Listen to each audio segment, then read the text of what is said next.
Hey guys, tonight we curl up somewhere you probably haven't imagined, the craggy edge of Edwardian Cornwall, in a lighthouse lashed by salt time and stories no one ever officially wrote down.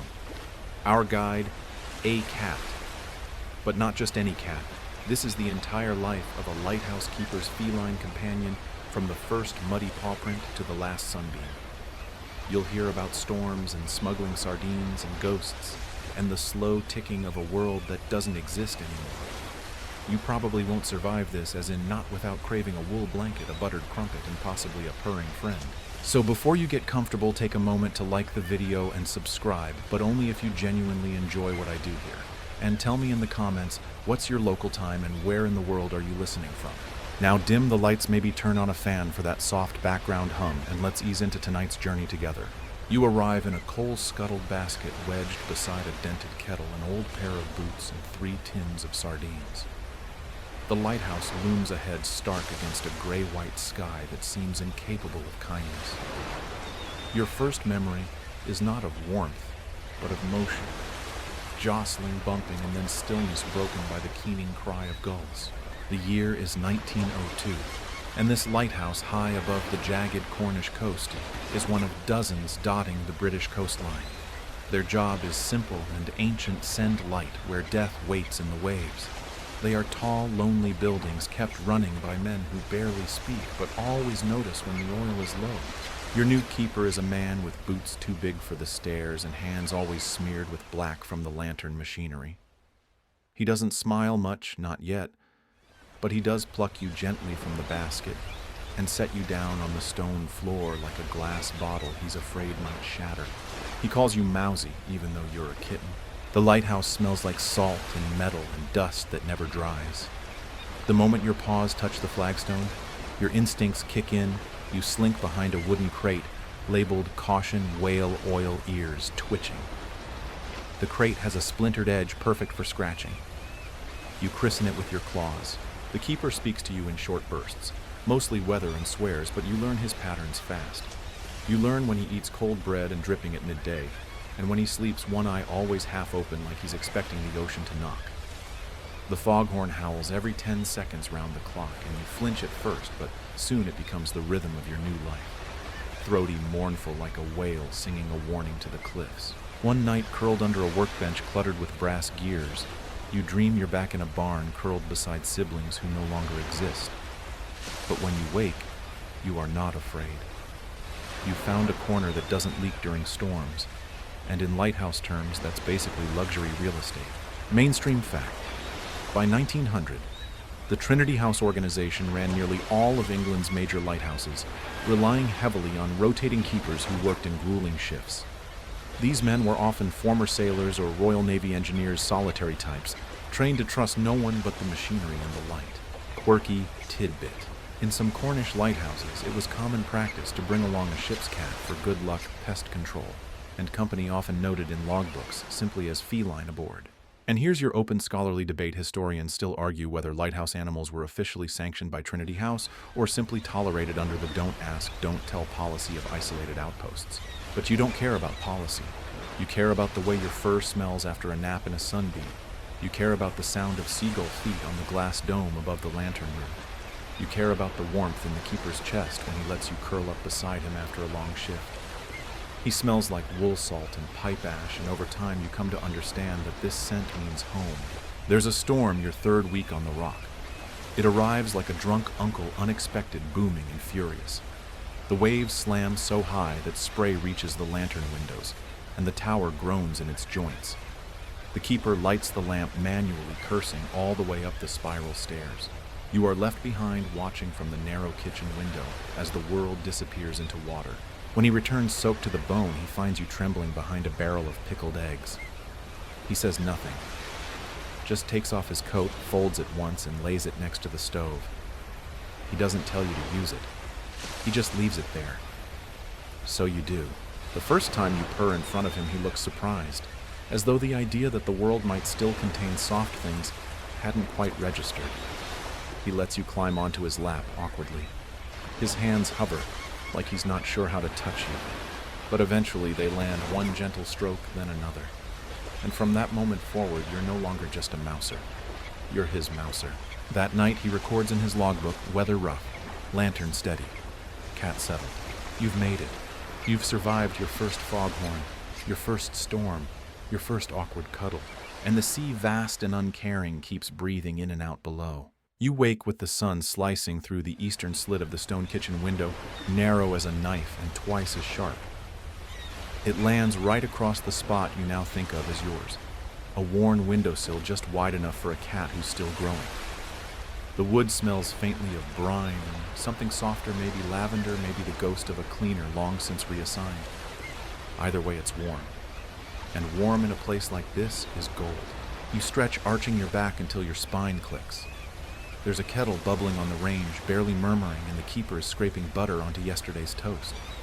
His beard is damp from washing, and his eyes flick toward you like he's checking whether you're real. You are. And you are hungry.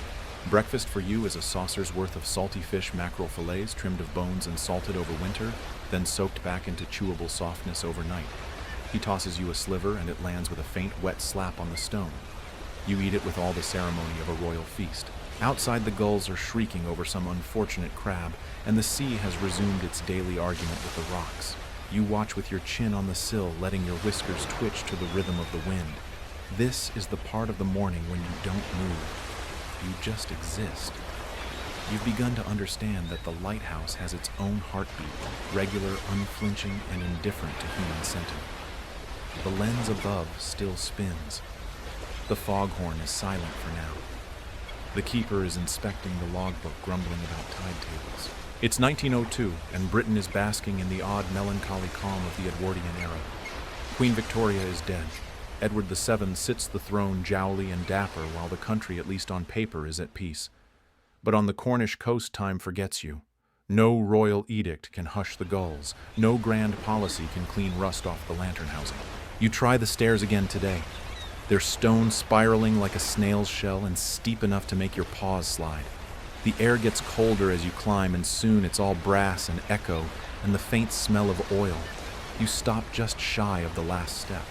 The lantern room is above you, blazing in the sunlight, each pane of glass glowing like an eye in a cathedral window. You decide today is not the day for that.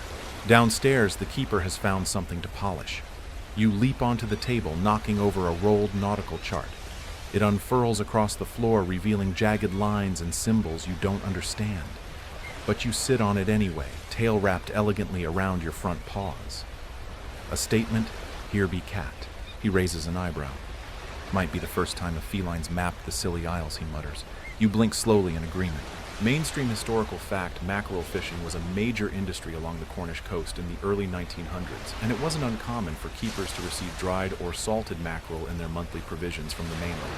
Fringe tidbit cats in lighthouses were sometimes believed to sense changes in air pressure or coastal weather, better than barometers, a superstition so widely held that some keepers swore their cats could predict squalls by curling into tighter balls hours before the wind hit. Scholarly debate. Some historians argue whether these lighthouses were true sanctuaries of isolation or hubs of covert communication, suggesting that keepers often helped smugglers, relaying warnings via coded lantern flashes. You, of course, don't flash lanterns, but you do disappear at the exact moment a mysterious crate is delivered by rowboat at dusk. The keeper grumbles at the deliveryman, local types with arms like ropes and eyes that don't meet yours. You return only after they've gone smelling strongly of fish and mystery. Later that evening, you press your face to the crack in the storage door. Inside, nothing but oil tins and a few sacks of coal. Or so it seems. You're growing. Your legs are longer, your claws sharper. You now know the best hiding spots beneath the pantry shelf where the pickles sweat in their jars, and behind the bench where the wind sneaks in through the mortar cracks. You've learned to time your runs down the spiral stairs so that your paws don't slip on the algae slick edges. You've also learned that the keeper hums tunelessly, and only when he thinks he's alone, especially when writing letters. One night, you hop onto the table and walk directly across one of those letters. He doesn't stop you. He just sighs and writes around your paw prints. His script is curling old-fashioned. You can't read it, but the paper smells like sadness. You've decided quite confidently that the windowsill is now yours. It offers a view of the path leading down to the jetty and of the waves pounding their endless arguments into the rock. In this lighthouse, everything is always wet, but your sill catches the sun for a precious 10 minutes each morning. And in those 10 minutes, you are not a lighthouse cat, you are not a mouser. You are simply warm and wanted. You're learning to smell storms before they arrive. It begins with something faint, a tightening of the air like wet rope being pulled taut. The gulls go quiet. The wind changes direction, sneaking in from the northeast with the scent of distant thunder and kelp. You're sitting in your windowsill, tail flicking when the first pressure drop prickles your whiskers. You glance up at the sky. The clouds have thickened into a bruise-colored quilt. The keeper knows it too. You watch him through the open door of the lantern room, his sleeves rolled up, oil-stained fingers working the latches on the storm shutters. He moves like someone expecting a fight. You don't interrupt, he's in what you've come to recognize as lighthouse battle mode. He double-checks the fuel, the backup wick, the manual crank. You, being sensible, disappear behind the cloak rack. The storm comes in like something ancient and angry. Not polite rain, no. This is the kind of storm that scrapes at windows, flings sea foam at doors, and shouts in the language of thunder. The whole tower sways just a little.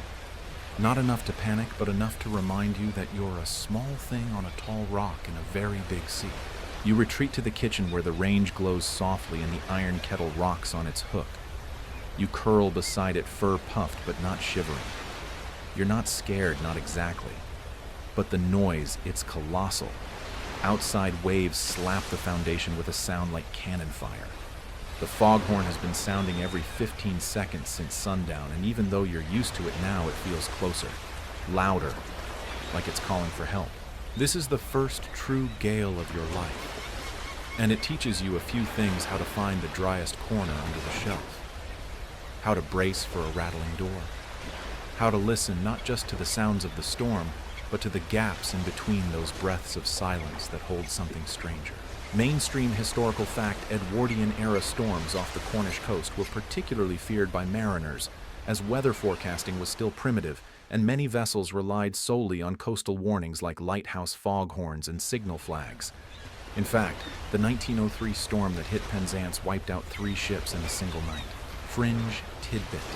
Some lighthouse keepers swore their cats could sense atmospheric pressure shifts long before instruments registered them, curling into balls hours before barometers dipped. One recorded account from 1907 claims a cat bolted into a cupboard exactly 2 minutes before the signal mast was struck by lightning. Scholarly debate. Maritime historians still argue whether lighthouse towers of this era were truly stormproof. While designed to withstand gale-force winds, maintenance logs often reveal unsettling cracks in foundations and leaks in lantern housing, especially on isolated outcrops like Land's End, where supply runs were sporadic.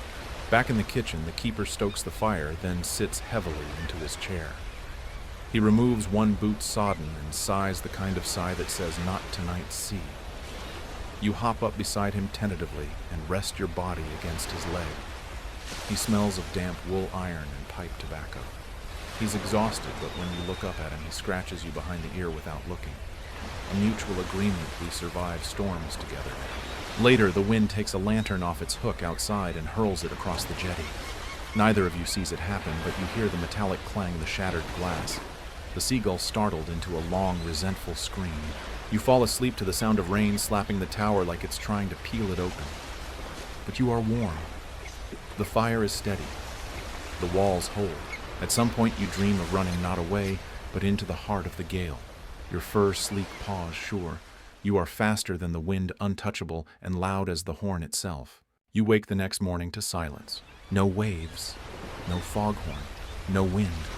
The sea has gone still in that eerie post-tempest way, like a guilty child pretending nothing happened. The jetty is covered in driftwood and kelp. The metal weather vane above the lantern is bent 45 degrees. But you're safe. The keeper's boots squelch as he walks the perimeter. He notes damage, ties up what came loose. He doesn't say much, but when he comes back inside, he offers you a sardine from the emergency tin. You don't usually get one in the morning. This is clearly a reward for bravery. You sit with him for a long time after breakfast, both of you staring at the sea as it glitters under a patchy sky. You don't speak, obviously, but if you could, you'd say what he's thinking. We live here now, storms and all, and deep beneath your ribs, in the softest part of your chest, a small ember begins to glow. This place, this tower, this rock, this man is no longer just a shelter. It is becoming home. The storage cellar is colder than the rest of the lighthouse, and it always smells faintly of damp wool and rusted tin. You don't often go down there. It's musty and dark. The stairs are uneven, and there are too many boxes stacked at crooked angles. But this evening, as the sun drops behind the cliffs and the light softens to honeyed gold, a moth dances past your whiskers. Naturally, you follow. It's not a large moth, nor particularly beautiful. Dust-colored, frantic. It flutters toward the stairs, zigzags past the pantry, then disappears into the gloom below like a tiny flapping ghost. And of course, you go after it. No hesitation. Moths are for chasing. The cellar swallows sound. Each of your steps is absorbed by the old wood, and the only noises are the creaks of the house settling into its bones and the slow, steady drip of water from a ceiling pipe. You pass stacked barrels marked NAFTA and a row of sea boots lined like soldiers under the stairwell. Then you feel a presence. You stop. It's not that you believe in ghosts. You're a cat, you live in the moment, and the moment often involves food. But something here is different. You can smell iron and mildew, yes, but also something old.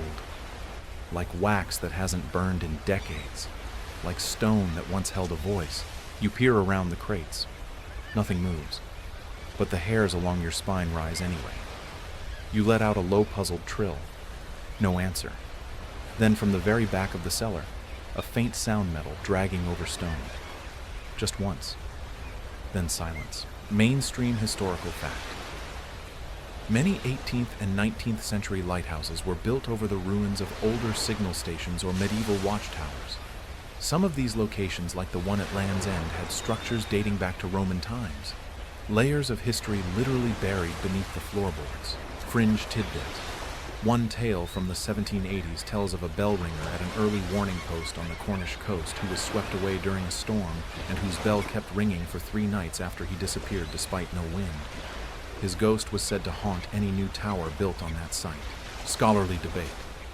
Folklorists and local historians often disagree on whether such stories reflect actual hauntings or symbolic oral traditions tied to weather superstitions and isolation-induced hallucinations in lighthouse keepers. Some even argue the tales were encouraged to keep unauthorized visitors away from sensitive navigation equipment. But right now, in this dim, dust-choked space, you don't need scholarly consensus to know one thing: you're not alone. You don't run. You are, after all, still a predator, however small. But you do edge back toward the stairs, slowly, carefully. You pause at the base step and glance once more into the dark. Nothing stirs. Then you bolt. Back up the stairs, claws clicking on stone tail-puffed heart hammering. You bound into the kitchen and straight under the bench. The keeper looks up from a manual he's reading about fog signal protocols. He sees you wide-eyed tail like a bottle brush and chuckles. Ghosts again, he mutters as if he knew. That night he tells you a story. He's had one whiskey too many, an indulgence he allows himself once a month when the sea's calm and no ships are expected. He sits in his creaky chair, you on his lap, and he stares into the stove as he speaks. They say the first keeper who ever worked this rock saw a man in wet robes standing where no boat could land. Never spoke, just stood, vanished by morning. He pauses, rubbing your ears. Of course, they say lots of things. You don't blink. You just listen. And when the wind whistles through the chimney like an old voice calling out, neither of you flinch. Later, you creep back down, just once, just to check. This time the cellar is empty. Just boxes, boots, and shadows. But the moth you chased gone. In its place on the edge of a barrel sits a single brass button, weathered green with age. You paw it cautiously. It clinks to the floor. You don't know how it got there. The keeper never wears brass. You nudge it under a rag and leave it be. The next day, you return to your window perch and find comfort in the ordinary, a cloud shaped like a haddock, a gull failing to land on the weather vane, the world spinning on. But something in you remembers. That whisper in the stone, that silence thicker than the sea. You don't go back to the cellar for a while. The sun is barely up, and already the keeper is swearing. Not violently, his curses are worn more like tired punctuation than real anger. He's halfway up the spiral staircase with a rusted tin in one hand and a cloth in the other, muttering about soot, and idiots and wick claw. You trail behind him, padding carefully from step to step, your tail curled, low eyes, adjusting to the light as it pours down from above. Today is Lantern Maintenance Day. You've learned that the heart of the lighthouse isn't the keeper, it's the great eye above the Fresnel lens, an absurdly delicate contraption of concentric rings that bends light like a miracle. It turns gently all day and all night, its light flashing in intervals so precisely timed you could set your whiskers by it. It must always shine no matter what. That's the rule. The room itself is beautiful in a kind of harsh, utilitarian way. Brass fittings, glass panes thick as a thumb, and the centerpiece that dazzling, many-faceted lens. You squint as it spins. It reflects and scatters sunlight in odd directions, so the whole room glitters like a kaleidoscope built by a mechanic. You leap onto a crate to get a better view, but your paws leave prints on the glass, and the keeper eyes you sideways. "Mind the lens," he says, though his tone is more resigned than scolding. You watch him unscrew the access panel and lower a little hatch beneath the lamp housing. A coil of brass tubing gleams inside. He dips the cloth in whale oil, yes, actual whale oil, though they're supposed to be switching to mineral, and begins wiping soot from the housing. It smells like charred sardines and metal. Mainstream historical fact: Fresnel lenses, invented in 1822 by Augustin Jean Fresnel, were revolutionary. They allowed lighthouses to cast their beams much farther and brighter than ever before, essentially flattening the curvature of light so it could travel miles beyond the horizon. Fringe tidbit. In Cornwall, local legend holds that some early lenses were blessed with salt water from specific shipwreck sites, as though a trace of the drowned dead might keep others safe. Scholarly debate.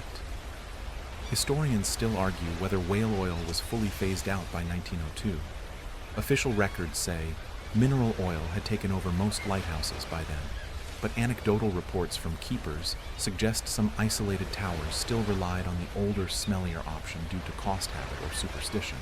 As the keeper works, you catch a glint of something on the far windowsill. A limpet shell, just sitting there like it owns the place. You bat it off with a flick of your paw.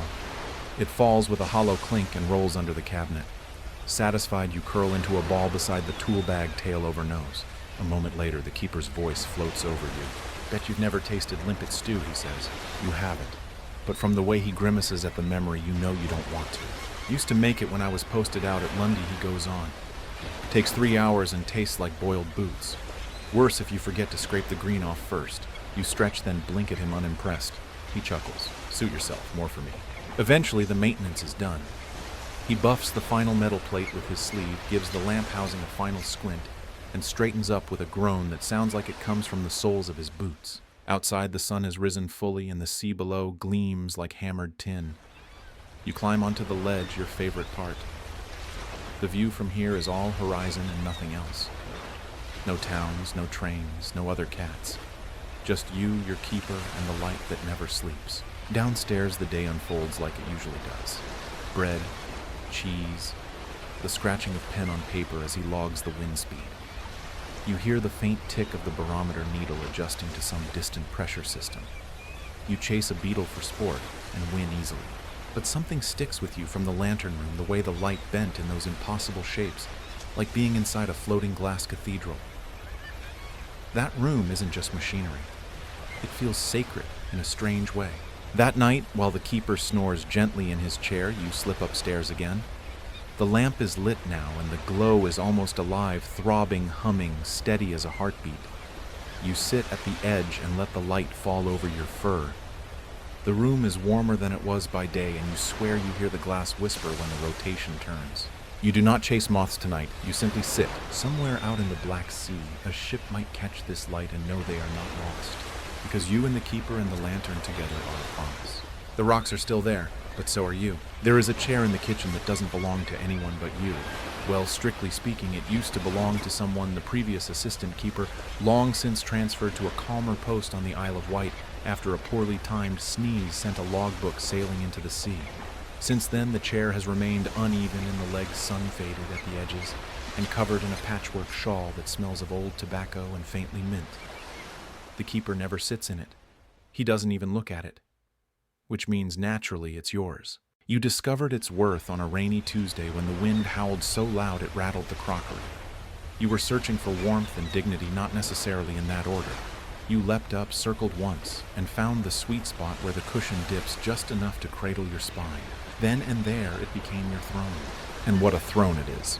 From here, you can survey the entire domain: the stove, the pantry, the boot rack, and the keeper.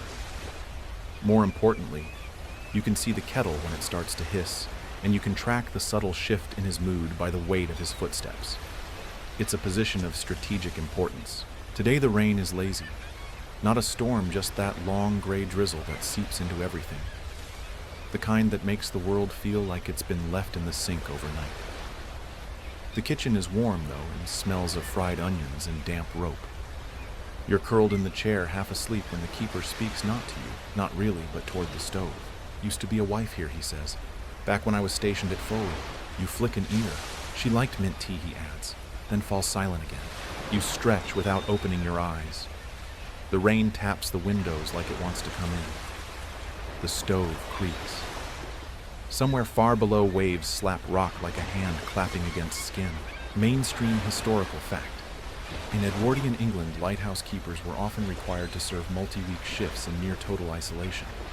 Wives and families were rarely permitted to live in the lighthouse itself. Most were left on the mainland, relying on infrequent mailboats for updates and rations. Fringe tidbit. One keeper in 1905 insisted on bringing his deceased wife's favorite chair from post to post, swearing it kept him company.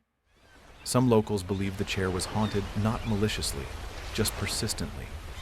It never burned, never molded, and always faced the sea, no matter how many times it was moved. Scholarly debate. Social historians still argue whether the mental toll of long-term lighthouse duty was properly understood or recorded. While many keepers were dismissed as merely loners, new readings of personal logs suggest a quiet epidemic of isolation-induced depression and companionship. Even from animals may have played a larger role than previously acknowledged. You, of course, are unaware of scholarly consensus. But you do know this: when the wind moans through the chimney and the keeper rubs his temples, your chair matters. You occupy it with purpose. Sometimes you sleep so deeply in its folds that your dreams stretch out like yarn spools of old houses, wide fields, and voices you've never heard in waking life. In one such dream, you are no longer a cat. You are something larger, older. A lighthouse yourself, standing with paws sunk into the cliff and eyes glowing, sweeping the coast with a beam of light that turns mist into gold. You wake, slowly disoriented, the smell of mint lingering in the air, though the kettle is cold. Later, when the rain lets up, the keeper retrieves a parcel from the shoreline. It's tied in waxed string and smells of salt and candle grease. He opens it with care. Inside 2 tins of lamp polish, a folded newspaper from 4 weeks ago, and a bag of barley sweets wrapped in wax paper. He offers you one, then laughs at himself and eats it instead. You leap down from the chair only when the gulls begin their late-day argument outside. You inspect the boot rack. You circle the pantry. Then you return. The chair creaks as you settle back in. You watch the keeper scribble something in his log. Then you close your eyes again. This is not an exciting day, but it is a complete day. Nothing was broken. No one drowned. No wires frayed. The light stayed lit. The foghorn sang. And you, humble custodian of the spare chair, kept watch. Your tail curls over your nose. Tomorrow, perhaps there will be fish. It starts with a sound you know instantly, the sharp, greedy cries of gulls in a frenzy. You're on the windowsill, half-lidded eyes, watching rainwater drip from the eaves when the pitch of their shrieks suddenly sharpens. That particular chaos only means one thing: something's been wrecked on the rocks below. You leap down without hesitation, tail lashing once, and bound to the kitchen door where the keeper already stands, staring out through a cracked glass pane. He doesn't curse this time. He just mutters, "Another one." You follow him down the winding path that leads from the tower to the edge of the cliffs. It's slick with algae and old seaweed, and the air smells like fish guts and diesel.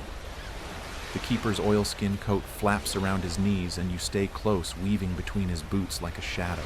The wreck isn't huge, more of a cargo schooner than a full ship. Wooden two-masted, snapped clean through by the reef. The hull is broken open like a ribcage crate spilling into the surf. No bodies, thank the sea. Whoever captained it either made land or made peace with the waves before you arrived. Gulls swarm the floating remains, their wings flashing white and gray against the steel sky. They've already torn into a sack of flour. and one particularly brazen bird is attempting to carry off what appears to be a woolen sock. The keeper shakes his head. Always the bloody socks. Mainstream historical fact: Cornwall's jagged coastline made it one of the most shipwrecked regions in the British Isles. Between the 18th and early 20th centuries, thousands of vessels met their end here, some due to weather, others to faulty navigation, and a not insignificant number to the infamous Cornish wreckers, who allegedly lured ships onto rocks with false lanterns to plunder the cargo. Fringe tidbit. Among the debris of such wrecks, lighthouse keepers sometimes found strange stowaways. Once a crate of tropical birds escaped onto the cliffs, and in 1901 a box of silk slippers was found wedged into a crevice, later worn by a local reverend's wife at every Sunday sermon. Scholarly debate. Maritime historians still debate whether Cornwall's wreckers were fact or exaggerated fiction. While some argue they were opportunistic scavengers, others suggest the tales were shaped by Victorian moral panic and dramatized to paint rural Cornish folk as villains. You, of course, are not concerned with moral ambiguity. You are concerned with crates. As the keeper starts clearing debris, checking for salvageable supplies, you focus on a particularly interesting box that's bobbing just close enough to the rocks. With a surprisingly graceful leap, you land beside it and begin your inspection. It smells like oranges. You attempt to bite it, then sneeze as a burst of salt water sprays your nose. Eventually, the keeper retrieves 3 usable crates, one of canned herring, one of dried beans, and a curious third filled with empty bottles and 2 waterlogged books. He carries them back up the slope in 2 trips, leaving you to guard the last one. A foolish move. By the time he returns, you've used the book crate as a launch pad to leap onto the top of the winch frame and are currently surveying the cove with all the smugness of an admiral. He doesn't scold you. He just chuckles and mutters something about promotion. Back at the lighthouse, the keeper lays the books by the stove to dry. One appears to be a Russian herbal manual. The other, more faded, is a children's story, illustrations of dancing bears and flying radishes. He opens it idly and leaves it on the table. You nap on top of it an hour later because of course you do. You don't care about bears or vegetables, but you do care about the chair, which smells strongly now of damp rope and salt. You curl there again after supper, watching the keeper log the wreck in his journal. Small schooner, likely Baltic. No casualties. Cargo mostly ruined. 1 box herring usable. Cat displeased with oranges.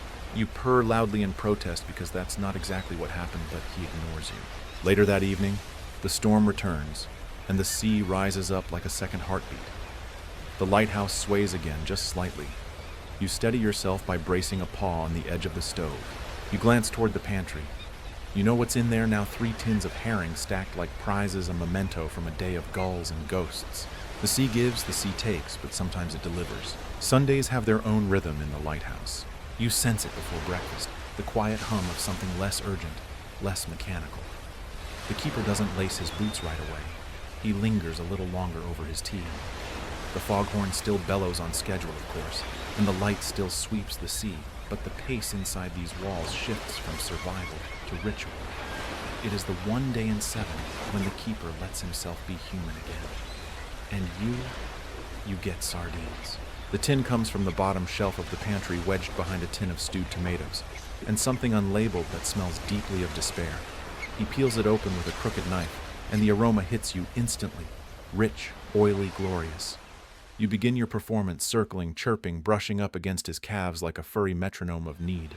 He drops a full one onto a saucer and places it near the stove. A soft clink. Your world narrows to that silver-skinned fish glistening in the firelight. You eat like royalty, delicately at first, then with increasing abandon. The keeper, meanwhile, settles into his chair, not yours, and drags over the old phonograph. It's a temperamental machine with a cracked horn and a winding lever that sticks. He coaxes it to life like a man waking a moody dragon. After a few groans and wheezes, music fills the kitchen, a tinny waltz played by a brass band that's been dead for decades. You know the tune. He plays it every Sunday. It is by far your favorite part of the week. Mainstream historical fact phonographs became popular in Edwardian homes, even remote ones due to cheaper mass production by companies like the Gramophone Company in Columbia. By 1902, it wasn't uncommon for lighthouse keepers to have 1 or 2 beloved records sent in with supply boats. Fringe tidbit. There's an account from a lighthouse off the coast of Northumberland where a phonograph record of God Save the King played continuously for 5 days after the keeper passed away mid-windup. The supply boat found the machine still spinning. Scholarly debate. Some music historians suggest that the isolation of lighthouse duty influenced what music was recorded and distributed slower. Simpler tunes traveled better through the phonograph horn and suited solitary ears more than busy urban parlors. Today's record has a familiar warble, a brass quartet with slightly off-kilter tempo like they've been drinking warm beer before the session. The keeper drums one finger lightly on the arm of his chair in time. You bellyful leap up to your seat across from him. You stretch, then flop and listen. Outside, the sea is gray but calm. Mist hangs just offshore, veiling the horizon like lace. You feel drowsy and your dreams blur with the music images of gulls and waistcoats playing trombones or sardines dancing along the edge of the kitchen table. The keeper finishes his second cup of tea and begins polishing his binoculars and act as ceremonial as communion. He doesn't speak for nearly an hour. When he does, it's mostly to you. Used to hate Sundays, he mutters. Too slow. Made me think too much. You blink slowly at him, tail twitching. Now I don't mind. Got music? Got fish? Got you. You pretend not to care, but you adjust your position slightly so that one paw touches the hem of his coat. Just in case. At midday, a single bell rings from the mainland chapel, its sound faint but clear. The keeper nods toward the sound, then raises his tea mug in salute. A toast to somewhere else. Then he gets up and begins peeling potatoes for dinner, humming along with the next track a slow reel that sounds like a dirge wrapped in ribbon. You wander off after a while as cats do. There's only so much emotion one can be expected to tolerate. You retreat to the lantern room where the light is warm and the floorboards retain the sun. You curl in the patch that smells like brass polish and old smoke. You nap. Later, when the sky dims and the phonograph falls silent, you descend again. Dinner is quiet. A bit of bread, some pickled eggs. The keeper tears off a crust and drops it for you. You sniff disdain, then glance meaningfully at the sardine tin. Empty. He shrugs. Next week, that night you dream of the music. But this time it's not coming from the phonograph. It's coming from the sea itself. Deep brass notes rising from the waves calling ships home, calling you home. You wake to the sound of gulls, but the tune lingers. Sundays always leave echoes. It's a Tuesday and there's a knock at the lighthouse door. This is strange for several reasons. First, no one knocks here. Supply boats honk, fishmongers shout, weather just barges in. Second, it's not a storm day or delivery day. Third, and most unsettling of all, it's the kind of knock that's hesitant polite. Like it belongs to someone who doesn't know what kind of place they're walking into. You're on your windowsill mid-stretch when it happens. The keeper is slicing a turnip and pauses mid-cut. His head tilts slightly. You both freeze. Another knock. He wipes his hands on a tea towel and shuffles to the door. It creaks open with effort. There stands a boy, thin, pale, too clean. He's maybe 12, wearing a buttoned vest and a cap too big for his head. His socks are mismatched. Slung over his shoulder is a leather satchel, and in his hand, tightly clutched, is a barometer. "This the lighthouse, sir?" he asks in a voice 2 octaves too high for the weather. The keeper gives him a long look, then a grunt. "You must be the apprentice," he mutters. The boy nods and steps inside. Immediately he sneezes. Then he sees you. "Oh," he whispers. There's a cat." Mainstream historical fact. In the early 20th century Trinity House, the Lighthouse Authority began assigning young apprentices to work alongside veteran keepers. These boys learned to maintain lenses, monitor weather, and log marine traffic, often living in cramped quarters for weeks at a time. Fringe tidbit. Some lighthouses kept strict rules about no pets, but cats were usually exempt if they could earn their keep by killing rats. In one recorded case, an apprentice allergic to cats was reassigned after just 3 days, due to a particularly possessive tabby named Bosun who slept on the logbook. Scholarly debate. Some maritime historians argue that apprenticeships in isolated lighthouses led to unusual emotional bonds with animals, with machinery, even with the very sea.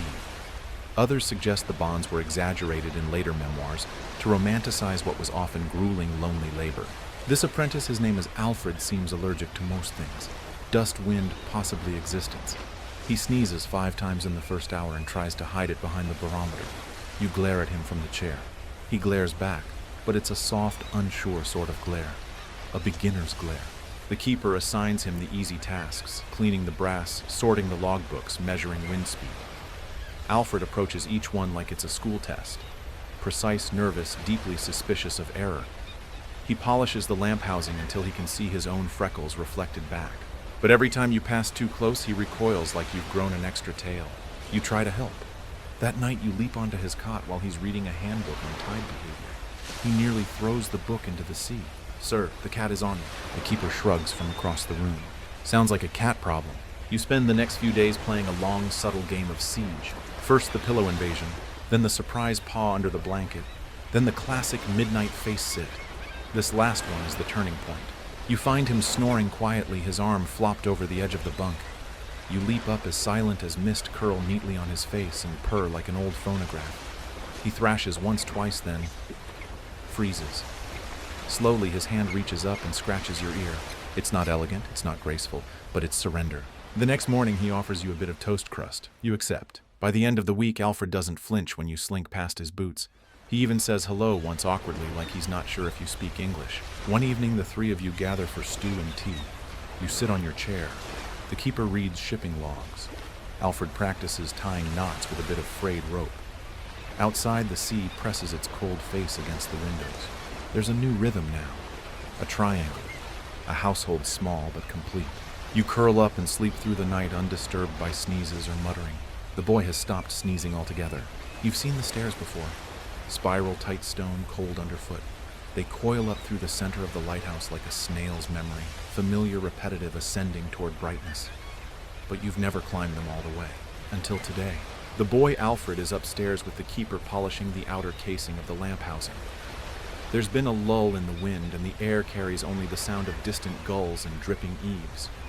You take your time, each step deliberate claws, clicking faintly against stone worn smooth by years of boot soles.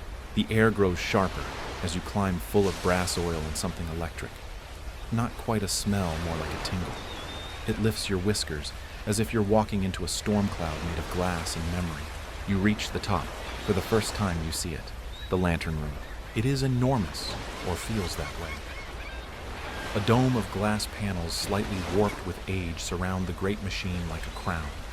At the center spins the beacon, the Fresnel lens, huge and intricate, refracting the daylight into a riot of fractured rainbows. It hums faintly, as if alive. The light isn't lit yet, it's mid-afternoon, but the structure has its own radiance, even dormant. You freeze at the threshold, overwhelmed. You've dreamed of this place, imagined it, but nothing compares to the way it throws slivers of light across the floor, dappling your fur with 1,000 sunlit daggers. Alfred notices you first. Look who's finally brave. The keeper turns from his inspection mirror.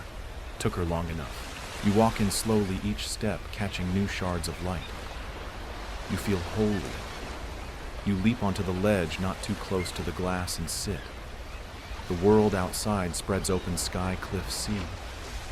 Below, gulls drift like scraps of paper over foam-flecked rocks. Mainstream historical fact.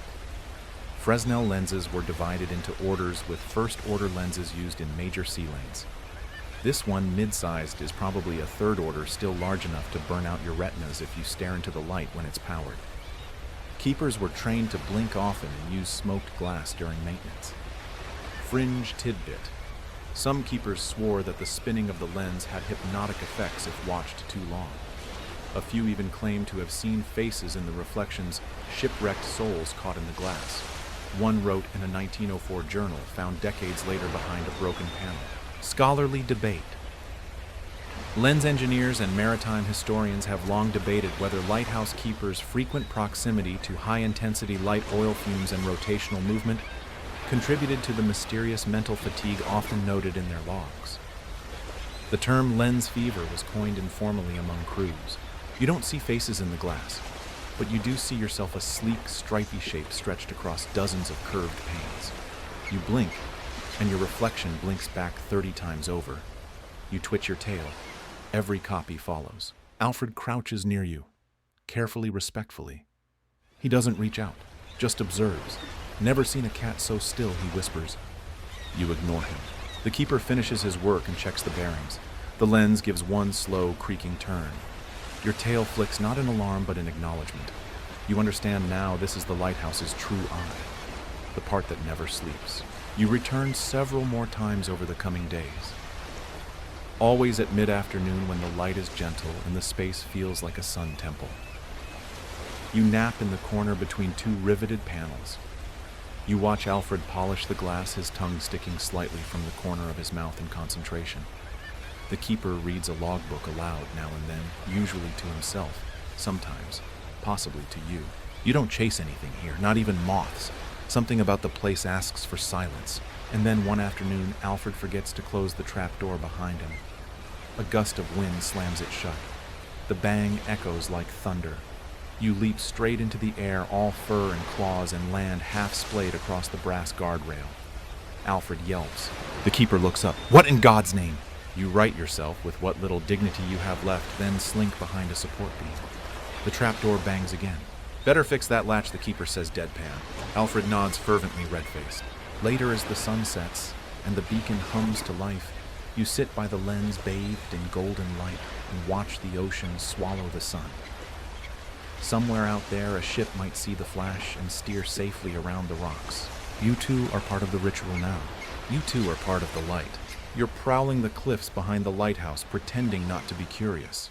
The wind pushes against your fur in great rolling breaths, and the path beneath your paws is all shale and grit. It's evening late enough that the light has started to throb behind you, casting long golden sweeps over the sea. The keeper is inside mending something that smells of vinegar and brass polish.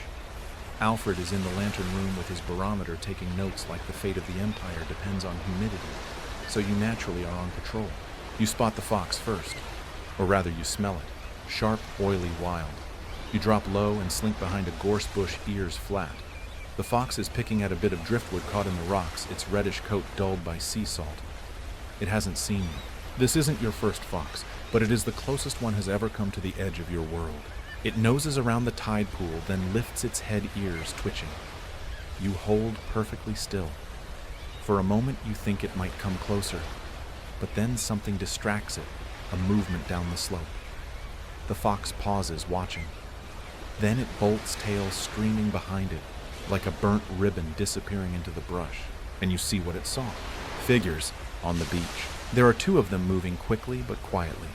One hauls something wrapped in canvas. The other follows with a lantern, whose light is shielded carefully by his coat. You crouch behind a rock and narrow your eyes. They're not wreck salvage. They're too practiced. And they aren't locals either. You've sniffed every boot that lands on this island. These are strangers, smugglers. Mainstream historical fact. Smuggling was a staple of Cornish coastal life for centuries. The rocky inlets and hidden coves made it perfect terrain for sneaking ashore brandy, tobacco, tea, or even fine French lace during times of heavy taxation. In some villages, entire households were funded by it. Fringe tidbit. It was said that animals often knew of smuggling activity before humans. There are accounts of dogs barking mysteriously before contraband landings, and one cat in Porthgwara allegedly followed a smuggler's trail for 2 miles and led a suspicious vicar straight to a stash of Bordeaux. Scholarly debate. While many smuggling tales are romanticized, some historians argue that lighthouse keepers were more involved than records suggest, either bribed to look the other way, or even actively signaling with altered lamp flashes or flags. Official documents are vague, perhaps intentionally. You creep closer. The figures are hauling crates, small ones, probably brandy or cigars, toward a crevice in the cliff wall. They move efficiently, barely speaking. You flick your tail and squint. One of them wears gloves. The other a hat pulled low enough to obscure his face. You don't recognize either. They wedge the crates into the crevice, cover them with driftwood, and walk back toward the cove. Quiet as fog. You wait until they're gone before slinking down the slope.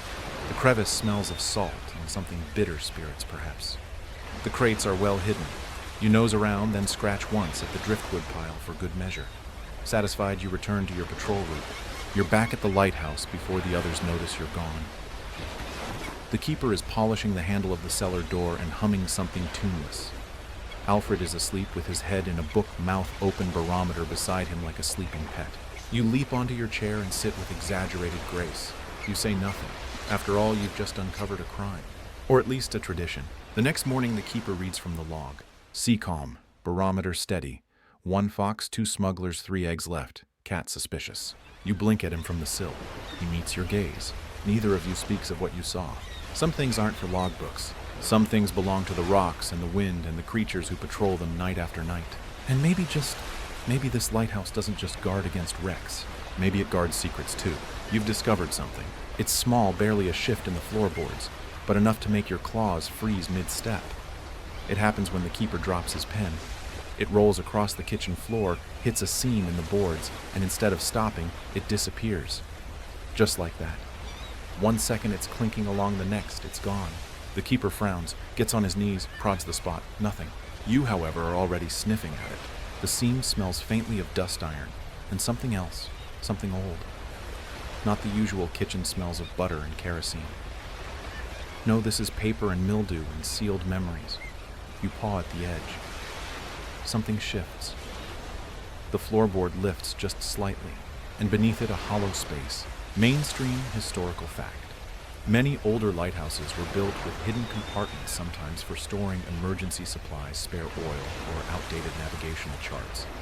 These compartments weren't always recorded in official plans, especially in towers built in haste or remodeled multiple times over centuries. Fringe tidbit. In one lighthouse on St. Agnes Island, a floorboard was removed during renovations, revealing a stash of 19th century letters and a pair of women's gloves. No one ever claimed them, and no keeper had ever recorded a spouse living on site. Scholarly debate. Lighthouse archivists debate how often keepers secretly kept personal effects in hidden spots. Official protocol discouraged unnecessary clutter, yet human nature and solitude often prevailed. Private journals, keepsakes, even contraband brandy bottles have been found tucked beneath beams behind wainscoting or under stairwells. Back in your lighthouse, the keeper doesn't investigate much further. He shrugs, says something about old boards, and returns to the logbook. But you wait until he's asleep. Then, in the hush of night, you return. With delicate precision, you claw open the loose plank just enough to squeeze your paw through. You scoop once, twice. On the third try, you hook something. A bottle, small, dusty, its label long gone. The glass is clouded, but inside a faint amber glow sloshes gently. You sniff it. Brandy. The real stuff. Hidden long enough to forget its owner. You tap again. More rattling. Out comes a folded scrap of paper, yellowed, torn at the edge. You drag it into the moonlight, pooling beneath the stove. It's a letter, half written. The ink has faded, but the script is delicate. Not the keeper's, not Alfred's. You sit on it for warmth naturally, but then curiosity gets the better of you. You stretch out a paw and flip the edge. It reads, "If the sea takes me, let it be on a calm night. Let the light still turn. Let the cat..." That's it. No name, no date, just those lines. The rest is gone. You stare at it for a long while. Then gently you paw it back into the hollow, push the bottle beside it, and cover it again. Some secrets are better kept wrapped in dust and time. The next morning, the keeper is nursing a sore knee. You leap into his lap, which he finds suspicious but doesn't object to. "What's got into you?" he mutters, scratching behind your ears. You purr. There's something beautiful about this moment, about knowing something he doesn't. He thinks you're just warm and sleepy, but you're more than that now. You're a guardian of lighthouse history, a feline archivist, keeper of the keeper's secrets. Alfred comes down the stairs later, yawning and rubbing his eyes. He asks if anyone found the missing pen. "Nope," says the keeper. "Probably rolled off into the sea." You and the floor know better. Later, Alfred goes to clean the lantern room. The keeper prepares tea. You return to your chair. The lighthouse groans slightly in the wind, as it always does, like an old dog stretching its legs. Beneath the floor, hidden in its belly, a letter sleeps. And above you, keep watch. There's a new map spread across the kitchen table, and it is deeply offensively in your way. You had just finished your daily perimeter patrol, the pantry under the stove, the gap behind Alfred's cot, and returned to your rightful place atop the warm oak tabletop, only to find it occupied by an enormous unfolded maritime chart. Blue ink on yellowed parchment, dotted lines, soundings, arrows pointing to nowhere, all smelling faintly of glue, seaweed, and the keeper's grumpiness. You leap up anyway. Alfred protests immediately. She's sitting on Lundy. The keeper doesn't even glance up from his kettle. Good. Never liked Lundy. Alfred sighs and tries to lift a corner of the chart. You naturally sprawl harder, more dramatically. You're now claiming the entire Scilly Isles with your haunches. Ownership by occupation. "I'm trying to compare current drift lines," Alfred mutters, poking your tail with the tip of the compass. Could you not? You flick the compass off the table. The keeper chuckles. "You'll learn, boy. That cat's the admiral around here." Mainstream historical fact. During the Edwardian era, maritime charts were essential for coastal navigation, especially around Cornwall's treacherous waters. Lighthouse keepers were expected to understand and annotate these maps, identifying shifting shoals, new wrecks, and changes in safe approach lines. Fringe tidbit. One infamous lighthouse cat, a tabby named Sir Walter, was said to regularly sit on maps and refuse to move unless the plotted course passed by the Isle of Dogs.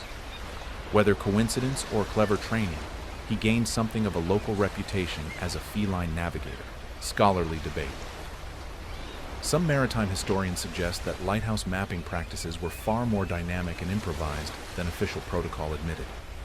Rather than strictly following London-issued charts, keepers often relied on personal notations, gossip from fishing vessels, and even animal behavior to predict currents and avoid disaster. Back at your lighthouse, Alfred is now attempting to trace drift lines around your hindquarters. The map crackles beneath you. "You're making me lose the shoals," he grumbles. You stare directly into his soul and blink once slowly. Then, in a masterstroke of passive defiance, you roll onto your side, taking out a whole corner of the Bristol Channel in one furry swoop. The keeper leans over your shoulder and taps a spot just beneath your outstretched paw. "That's where the French schooner went down last spring. Cargo of buttons and rum." Alfred snorts. "What, really?" "Really," the keeper replies, pulling a tin from the stove. "There's still a crate down there wedged between two boulders. Don't let the map fool you. The sea never obeys paper." You roll your eyes. The sea barely obeys gravity. Eventually, Alfred gives up and folds the map in half. You ride it like a sleigh to the edge of the table. Then you hop off and stalk toward the pantry tail-high victorious. The afternoon settles into a familiar routine, wind humming in the window's stove, hissing faintly, Alfred fussing over wind measurements, and the keeper writing his daily log. You curl into the crook of your chair and doze, half listening to them bicker gently about tides. Then the logbook drops. It's loud, startling, and worse, it knocks over the ink bottle. The ink, freed from its jar, splashes across the folded chart which had been set aside just within disaster radius. Arcs of dark blue bloom like sea monsters across the Irish Sea. Alfred stares at the mess. The keeper sighs. You leap down, inspect the damage, and step carefully into the wettest spot. You leave a perfect paw print on the Devon coast. They both look at you. Well, Alfred says now it's a catastrophic error. The keeper groans into his mug. By evening, the ink has dried and the map has been tacked to the wall beside the stove, now a piece of accidental modern art. Your paw print remains just southeast of Plymouth, a small black stamp in a world of salt and compass roses. Later that night, Alfred scribbles something in his notebook. You sneak a look. It reads, "The cat doesn't follow maps. She makes them." You purr long and slow. The gull chick never had a chance. It was already too close to the edge, fluffball body teetering on uncertain feet, peeping pathetically at a sky that wouldn't answer. You'd seen it hatch 2 days earlier, one of a clutch balanced absurdly on a narrow ledge just beneath the lantern room. The parents, squat and loud, had dive-bombed anyone who got too near. But gull parenting, you've noticed, involves a lot of shrieking and very little judgment. This morning, the chick was alone. And then you were there. To be fair, you didn't mean to knock it off. You meant to swat at it. Just once. A gentle paw pat. A warning. You weren't even planning to eat it. You just wanted to see if it would squeak. It squeaked. And then it fell. Mainstream historical fact, seabirds like gulls and kittiwakes often nested on or near lighthouse towers, drawn by the relative safety of human structures and the abundance of food waste. Keepers were required to tolerate them, but frequent nest cleanings were mandated by Trinity House to prevent infestation and, more urgently, lens fouling. Fringe tidbit: one Edwardian keeper documented a pair of gulls that became so territorial, they began stealing his laundry from the clothesline. He retaliated by hanging up decoy trousers made of canvas sailcloth, which the birds shredded with glee. Scholarly debate. Ornithologists and lighthouse historians often disagree about the long-term impact of lighthouse proximity on seabird behavior. While some argue lighthouses served as safe nesting grounds, others suggest they caused unnatural clustering and increased aggression due to food competition with humans and pets. Back on your ledge, you peer over cautiously. The chick flutters once miraculously, landing on a lower ridge of rock just inches from disaster. It squawks, then goes still. The wind tugs at its downy feathers like an impatient hand. You feel strange. Not triumphant. Not hungry. Just heavy. You pad back from the edge and sit, tail wrapped, ears low. You didn't mean to be a villain. But that's the thing about cats' intentions are always blurry. Instinct, however, is razor sharp. Later, the keeper finds you curled on the mat near the door, uncharacteristically still. He crouches, brushes a speck of dust from your cheek. "You all right there, assassin?" You look at him and blink once slowly. Alfred returns from his cliff walk in the afternoon, puffing and red-cheeked. "Saw a gull chick halfway down the rock face," he says, breathless. "Still alive. Barely. Should we try to rescue it?" The keeper shakes his head. "Let nature decide." You pretend not to listen, but you do. That evening you avoid your usual patrol. You ignore the gulls. You sit inside staring into the stove as the flames tick and settle. The guilt clings to your fur, like fog, a soft, inescapable cling. You dream restlessly. In the dream, you are on the edge again. But the gull chick is not a gull chick. It is a pale version of yourself, small and blinking, asking why. You reach out a paw and it crumbles like ash. The wind takes it. You wake before dawn. The ledge is empty. No feathers, no chick, no sign of salvation. But no corpse either. You return to the spot and sit. Watch the horizon. The sun rises slowly, brushing gold along the waves. You let it warm your whiskers. You are, after all, a lighthouse cat. Not an angel, not a monster. Something in between. The sea keeps no score, but you do. You know something's wrong the moment the bell rings. It's not a sound you hear often. Not the steady, rhythmic toll of the fog bell out at sea that's predictable, even comforting. No, this is a sharp, officious clang, followed by the creak of the gate hinges and the unmistakable cadence of polished shoes on stone. You're on the stairs halfway to the lantern room when you hear the keeper mutter, "Ah, hell," in a voice that sounds like he just bit into a cold potato. By the time you reach the kitchen, he's opening the door. Standing there is a man who does not belong. Bowler hat, gray suit, black umbrella despite the clear sky. He carries a leather satchel bulging with papers. You instinctively leap to the top of the pantry, the official visitor perch. "Trinity House Inspector," the man says, crisply offering a business card nobody takes. Routine quarterly. The keeper grunts. Alfred, sitting bolt upright with a logbook on his knees, knocks over a cup of tea in panic. You peer down. This is going to be delightful. Mainstream historical fact. Trinity House, the governing body responsible for lighthouse operations in England and Wales since the 16th century, sent inspectors, usually retired Navy men or engineers, to monitor compliance. They assessed everything from lens clarity to kerosene storage to the moral character of the staff. Surprise inspections were common. Fringe tidbit. One inspector in 1903 attempted to fine a lighthouse keeper for improper disposition of soup, citing an incident in which the soup was ladled into a repurposed fish tin. The case was quietly dropped. Scholarly debate. There's been much argument over whether the inspector's rigid standards improved lighthouse safety or merely imposed bureaucratic burdens. Some suggest that inspection logs were more about maintaining appearances than addressing the real mental and logistical challenges of remote lighthouse duty. This inspector smells faintly of pomade and condescension. He surveys the room like a general appraising a particularly slovenly battalion. He taps his pen against the railing. "Is this cat registered?" Alfred freezes. The keeper doesn't even look up. "She's been here longer than you've been shaving." You swish your tail in approval. The inspector frowns. Cats have been known to interfere with log keeping. You leap from the pantry to the table, directly onto the day's paperwork. The ink isn't even dry yet. He stares at you. You stare back. "Is it declawed?" he asks uncertainly. The keeper scratches his beard. "Not yet." You slowly, deliberately knock a pen off the edge of the table. It clatters on the floor. Alfred inhales sharply. The inspector opens his satchel and begins pulling out forms. Inventory sheets, cleanliness checklists, weather reporting protocol. The room slowly fills with the rustle of bureaucracy. You relocate to the windowsill. From here you can observe without being implicated. The keeper walks the inspector through the tower oil levels. Mirror alignment fog signal maintenance. Alfred follows 2 steps behind, frantically adjusting buttons and smoothing his vest.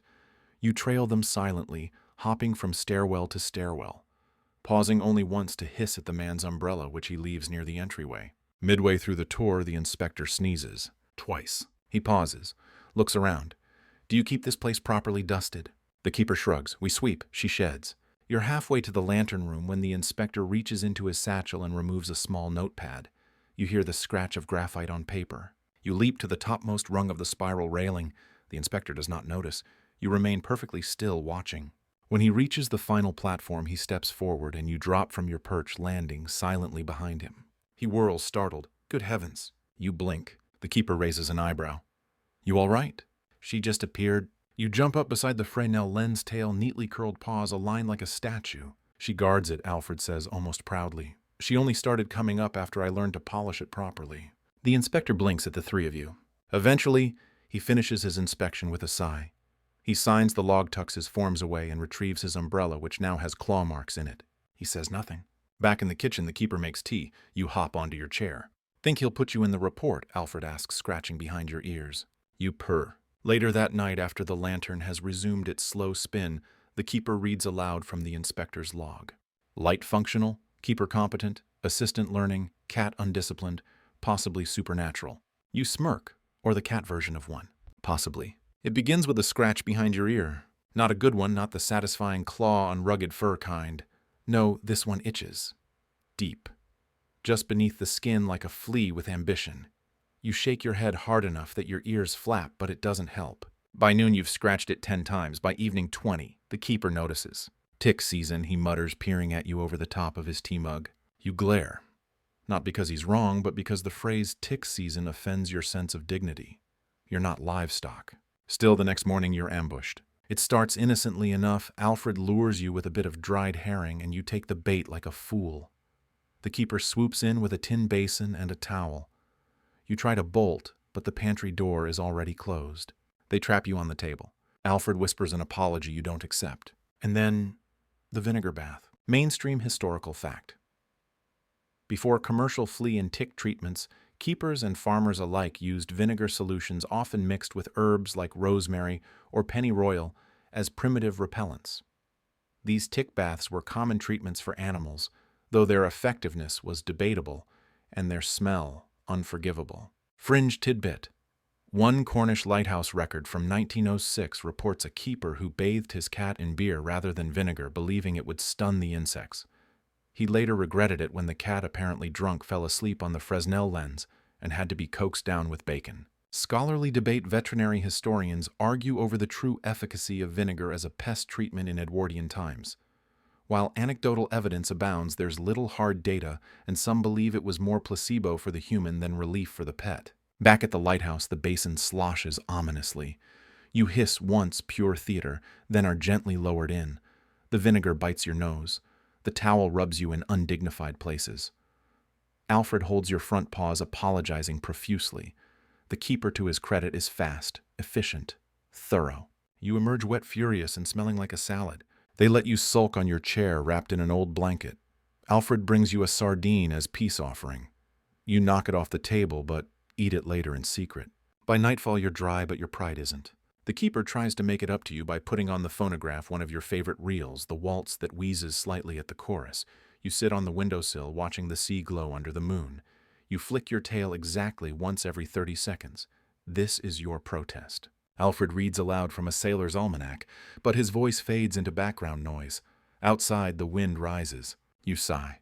Being a cat in a lighthouse is not all drama and mystery. Sometimes it's vinegar and vengeance.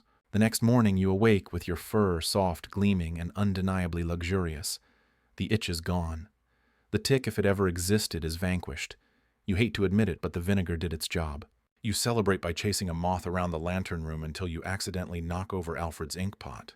It is objectively worth it. Later, the keeper updates the log. Lantern cleaned, fog mild, cat subdued by vinegar, spirits of tower amused. You stretch out on the warm stone floor and close your eyes. The wind taps the glass gently like a finger asking for entry. You dream of a grand bathhouse just for cats where fish rain from the ceiling and towels are always warm. And no vinegar. Never vinegar. You notice the cough before anyone else. It starts subtly, a dry little bark at breakfast, the kind a human dismisses with a wave and a spoonful of marmalade. But it returns again that evening, louder, deeper, and accompanied by a muttered curse you're not supposed to understand. The keeper leans on the stove a moment too long. His tea grows cold. He rubs his chest when he thinks you're not looking. You are always looking. By the third day, he's quieter than usual. He climbs the stairs slower. He forgets to wind the phonograph. He even gives you an entire sardine without comment. You eat it, of course, but not happily. Alfred notices eventually. He's halfway through, sketching the sea level on a tide chart, when the keeper breaks into a fit that doubles him over. The boy leaps from his chair, panic rising. "Sir?" The keeper waves him off. "Bit of a chill. I'll be fine." You leap onto the table circle once and sit squarely in the middle of the logbook. Even the cat's worried, Alfred says. The keeper tries to laugh. He coughs instead. Mainstream historical fact. In the early 1900s, lighthouse keepers were expected to work through illness with very few exceptions. Medical attention was often days away, and most stations were stocked with only basic first aid bandages, iodine, maybe some laudanum. Coughs were dismissed unless they became catastrophic. Fringe tidbit. One journal from 1904 details a lighthouse keeper who treated persistent chest pain with a tonic of boiled kelp and fermented onion. It allegedly worked, though his cat refused to share his bed afterward for 3 weeks. Scholarly debate. Medical historians still argue about the real toll of isolation on the physical health of keepers.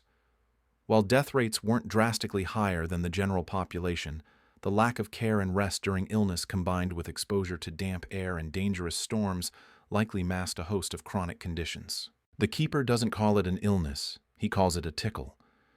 But the next morning, he doesn't rise at dawn. The light remains steady, it's on a timer today, but the man who usually greets it with tea and grumbling stays wrapped in a blanket, snoring, wheezing. Alfred makes breakfast. Badly. You patrol. The gulls don't dare land too close. The wind is gentle. The sea is quiet. You curl on the blanket beside the keeper and place a paw on his chest. It rises and falls unevenly but steady. You purr low and long. He stirs. "Guardian angel, are you?" he rasps. You press your nose to his beard. "Don't think I don't remember who knocked over the treacle last week," he adds, trying to smile. He dozes again. Alfred, trying to be helpful, decides to clean the lantern room. He ends up locking himself out for 20 minutes. You don't tell the keeper. Later, you follow Alfred to the cliffs where he signals the mainland with a small semaphore. The flag wiggles in the wind. A response comes 3 quick flashes from a mirror.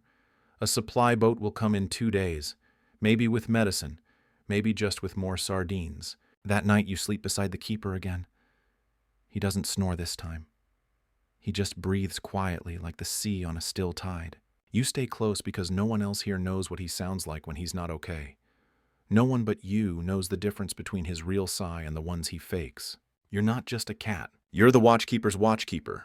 And tonight the light keeps turning, but it's your vigil too. The man from Truro arrives wearing gloves. Not because it's cold, though it is, but because he's clearly not used to dirt, or salt, or cats. You watch from the windowsill as he steps off the supply boat stiff as a weather vane. His boots are spotless. His coat is camel wool, far too fine for lighthouse work. He carries a single valise and a face already pinched with judgment. Alfred meets him at the path with a clipboard and an apologetic expression. The man nods once without smiling. By the time they reach the door, you're in position center of the kitchen table, tail curled around your front paws like punctuation. The keeper is still sleeping upstairs wrapped in blankets and coughs. This man is the temporary replacement. The man stops in the doorway. "Is that a cat?" Alfred says nothing. Mainstream historical fact relief keepers were commonly dispatched from coastal towns to fill in during illness, injury, or rotation gaps.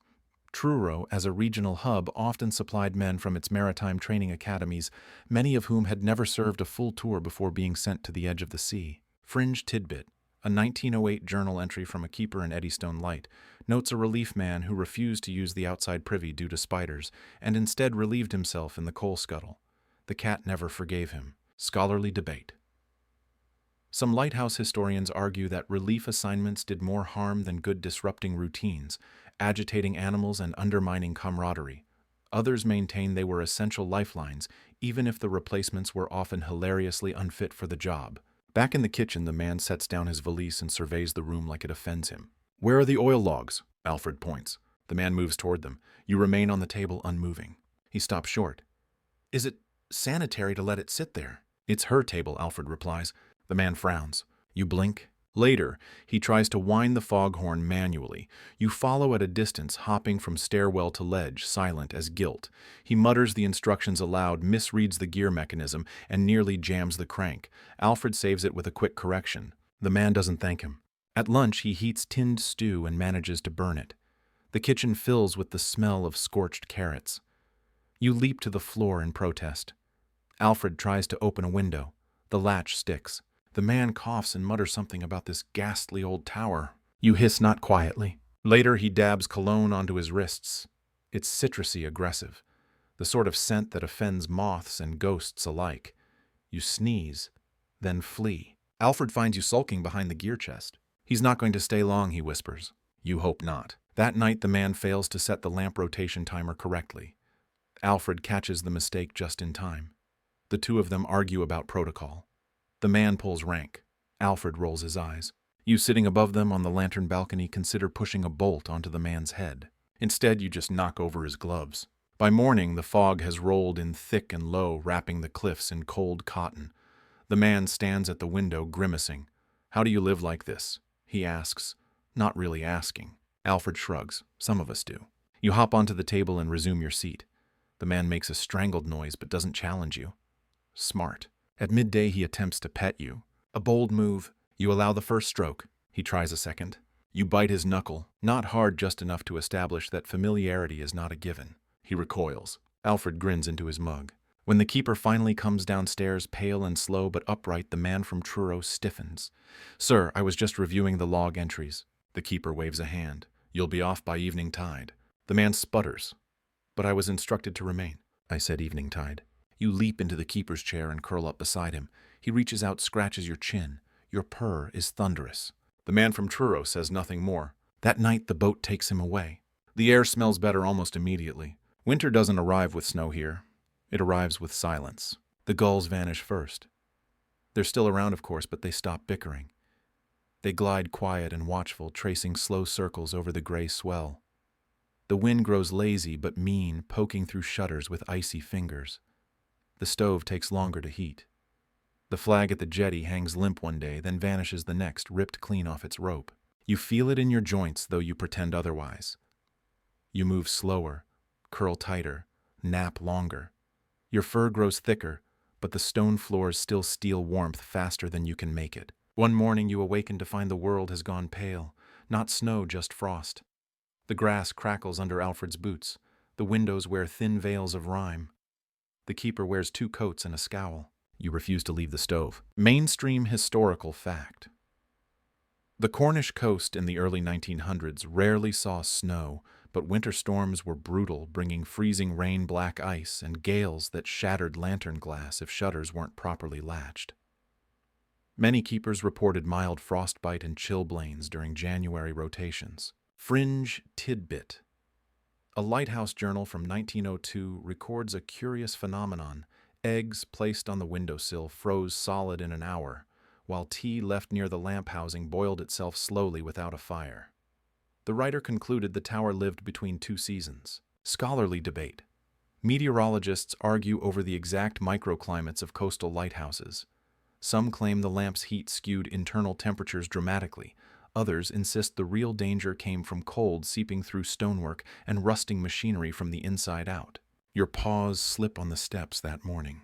You recover barely. You hiss at the stairs as if they betrayed you personally. Alfred sprinkles ash on the path to the storage shed. The keeper tapes old oilcloth to the leaky corner of the roof. You supervise from a crate, eyes half closed. Food gets simpler in winter. No fresh fish unless the tides are kind. More beans, more bread. A tin of pickled onions makes a cameo. You steal one, immediately regret it, and spend half an hour chasing your own reflection around the pantry. The kettle's whistle becomes the day's heartbeat. You learn to nap to its rhythm. One night the fire goes out. A storm knocks the flue loose and the wind pushes down through the chimney with the force of a drunk sailor. The keeper curses. Alfred tries to fix it. You attempt to sit in the stove's still warm tray and get a tailful of soot for your trouble. The house is freezing. The keeper pulls down an old wool coat, navy blue, slightly moth-eaten, and lays it out beside the stove. Won't last long, he mutters. You curl into it like it was stitched for you. That night all 3 of you sleep in the kitchen. Alfred on a bench, the keeper in his chair, you nestled in the coat between them. The foghorn sings into the darkness like a half-remembered lullaby. In the morning, ice coats the inside of the windows. Alfred's breath fogs as he lights the stove again. The kettle clatters. You refuse to move until the temperature rises at least 3 degrees by your exacting and invisible standards. The keeper brings out a tin from beneath the pantry shelf, a special one. Inside 3 crumbling bits of fruitcake wrapped in waxed paper. You each get one, even you. It tastes like raisins and ginger and something long gone. The light above turns as always. But inside for just a moment there's warmth.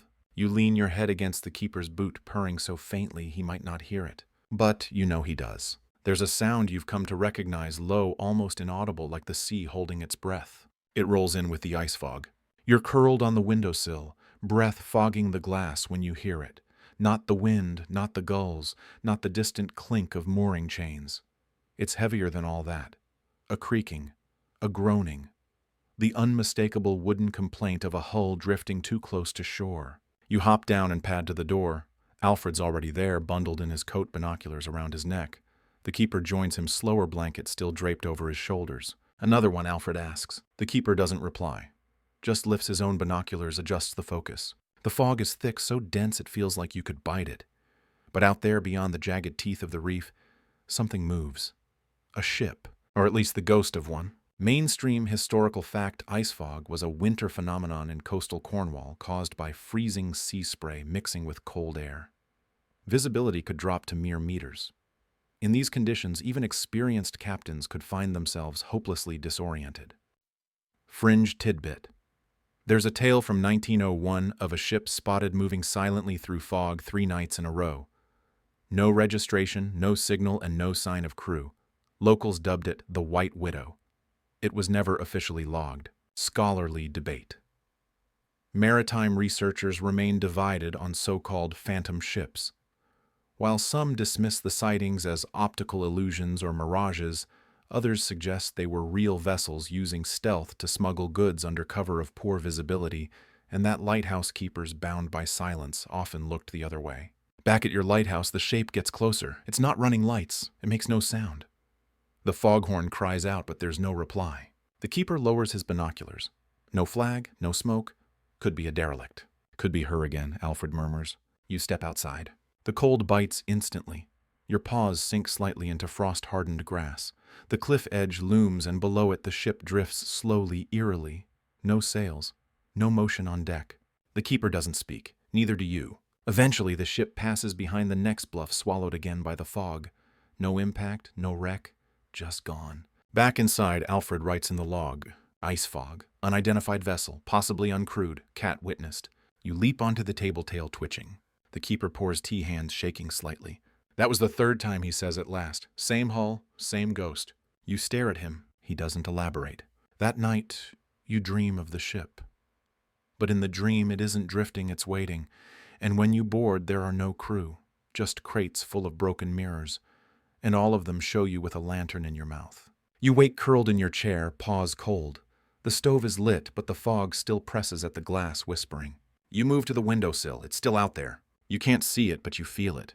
The keeper sleeps in his chair. Alfred snores faintly, one hand still resting on the page of a navigation manual.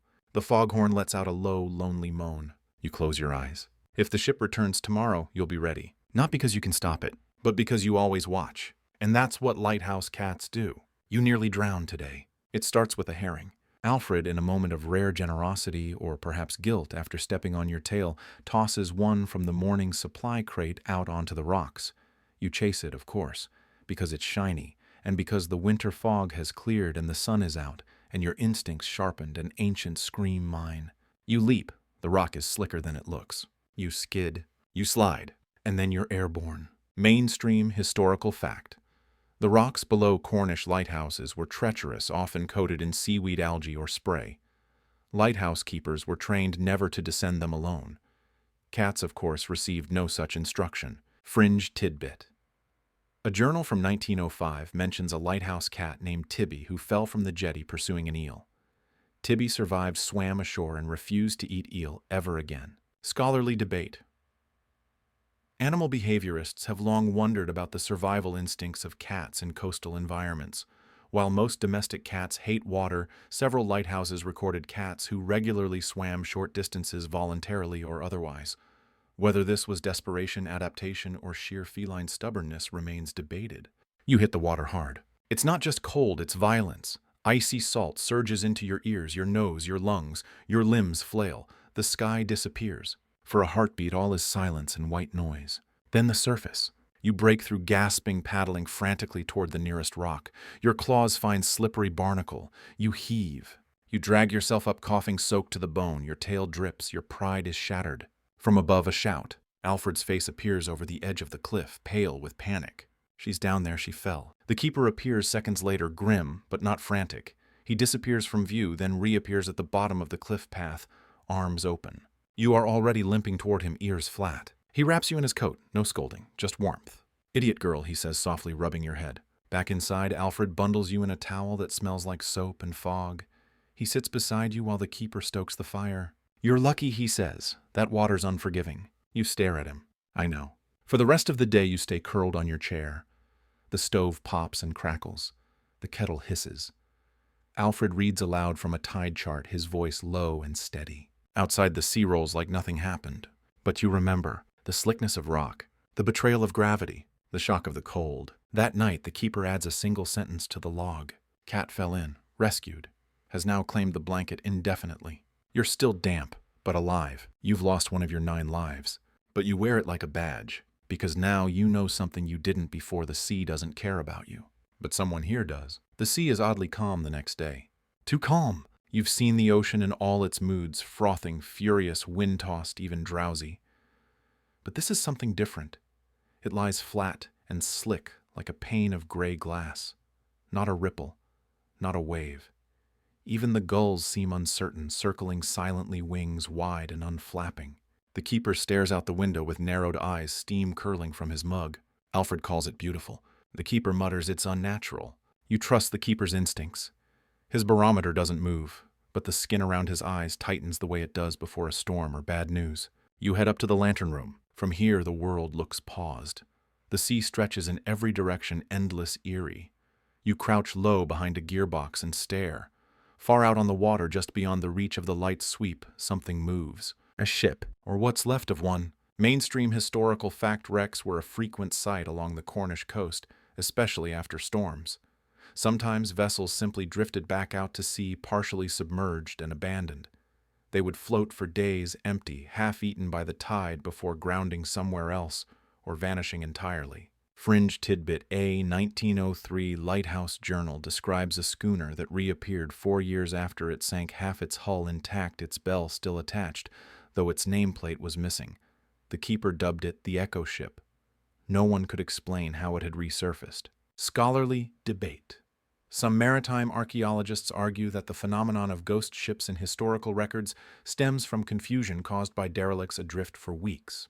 Others believe the stories were a way for isolated keepers to express emotional unease, symbols of memory guilt or loss written as fact.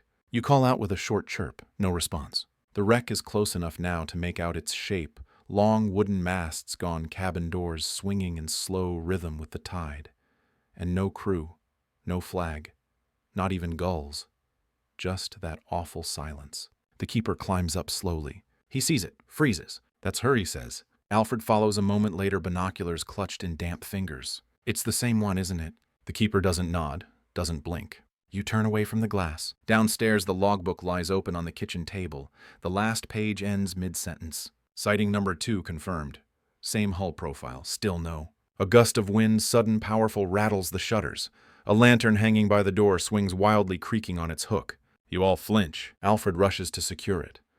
You leap to the floor, fur bristling. Then the sound comes. A low groaning moan. Not the foghorn, not the wind, a hollow voice from the sea. The ship strikes the reef. You hear it, not see it, a dull, cracking thud like a giant spine snapping in half.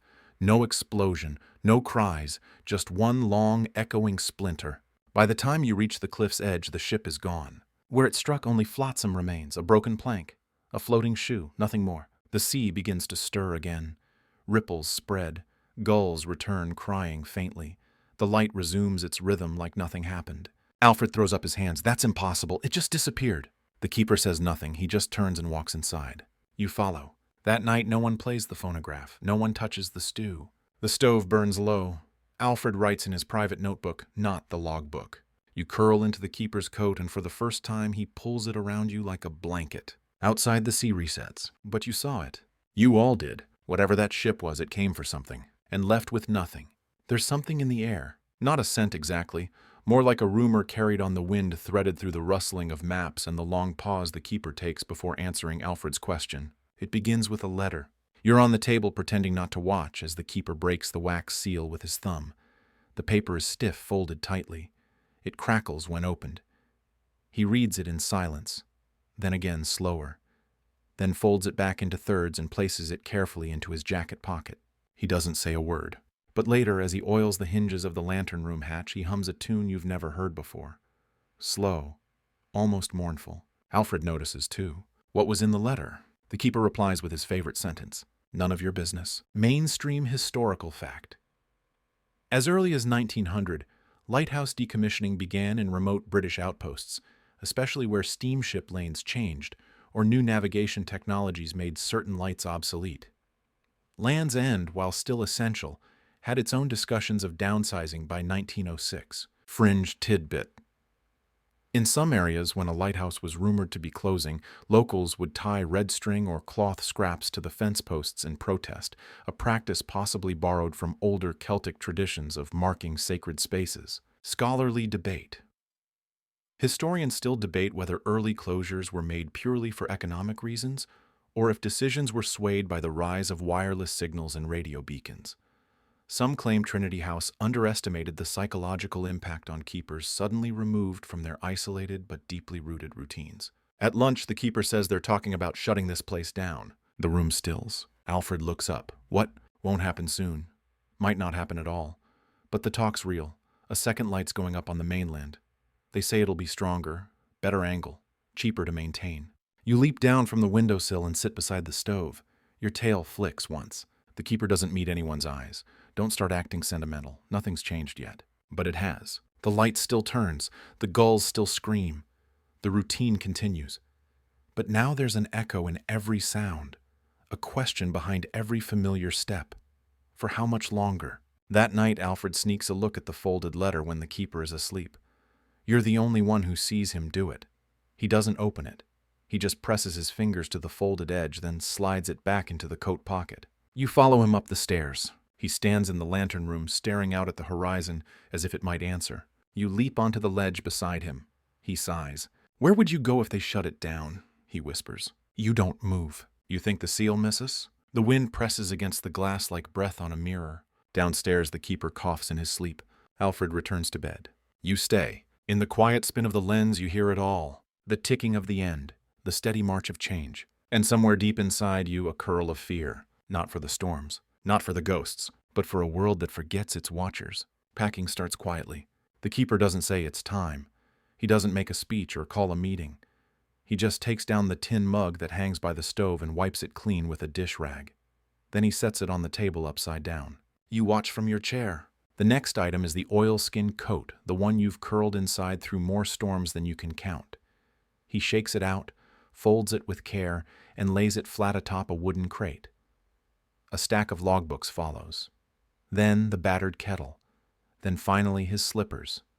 One at a time, deliberate. Alfred comes down the stairs half-dressed and yawning. Sir. The keeper shrugs.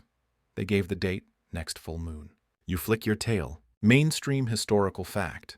Lighthouse decommissioning notices typically gave keepers several weeks' notice, though relocation was rarely swift. Many were transferred inland to teach navigation or monitor new wireless systems. A few took early retirement or returned to fishing villages they'd left decades earlier. Fringe tidbit. In a handful of recorded cases, lighthouse keepers refused to leave. One barricaded himself inside the tower for 3 extra days, feeding only his cat, and refusing to acknowledge the posted orders until a boat with 3 constables arrived. Scholarly debate. Some social historians argue that decommissioning remote lighthouses caused more emotional disruption than military discharge. Unlike soldiers, lighthouse keepers lived in their posts year-round, forming personal bonds with the architecture, the landscape, even the soundscape. Separation often led to depression or, in a few cases, mythologized stories of ghosts returning to stand their final watch. In the pantry, Alfred mutters, I thought we'd have more time. The keeper doesn't reply. He opens a drawer. Inside are small things that never made it to the log, a brass button, a broken compass needle, a marble with a chip in its edge. He pauses over each one like it has weight. He wraps them in a square of cloth and places them gently into a box. You leap onto the crate beside him. He scratches your ear. Haven't figured out where we're going yet, he says, voice low. You purr. Alfred lingers near the windowsill. He's holding the small barometer, the one he arrived with years ago now. It's cracked, faintly rusted around the edge, but he cradles it like something sacred. You suspect he'll take it with him. By dusk, the crates are half full. Not rushed, not urgent, just inevitable. The keeper tapes up one marked tools and then sits heavily in his chair. The stove is out, the firewood nearly gone. You curl at his feet. "I'll miss the gulls," Alfred says softly. "They won't miss you," the keeper replies. A beat, then they both laugh tired real. Later, the lantern keeps turning, though the beam seems dimmer. Not in brightness, but in presence. Like it knows its service is nearly done. You walk the full length of the spiral staircase, slow and silent claws clicking softly on stone. At the top, you perch by the lens and press your forehead to the glass. The sea is endless, but the work it seems is not. You sleep in the lantern room that night. You dream of crates that unpack themselves, of boots walking backward across the threshold, of lighthouses that resist time by simply refusing to leave.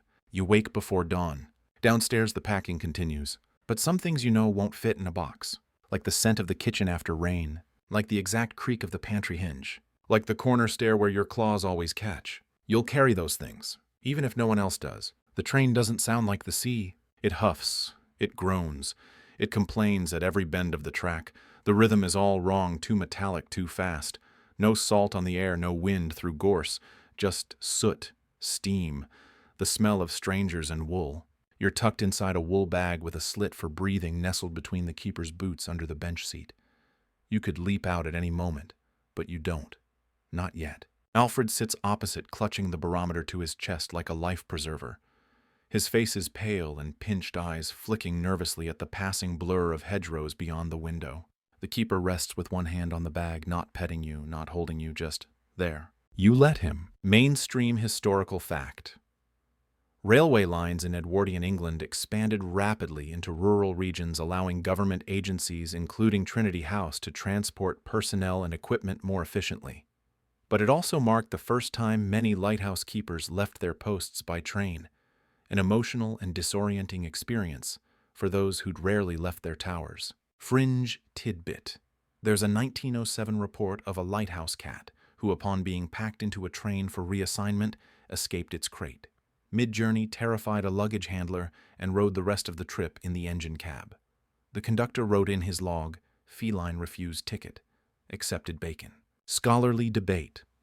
Some transportation historians suggest that early 20th century train journeys marked a psychological divide for rural workers, signaling not just geographic relocation, but emotional rupture from a slower, more cyclical life.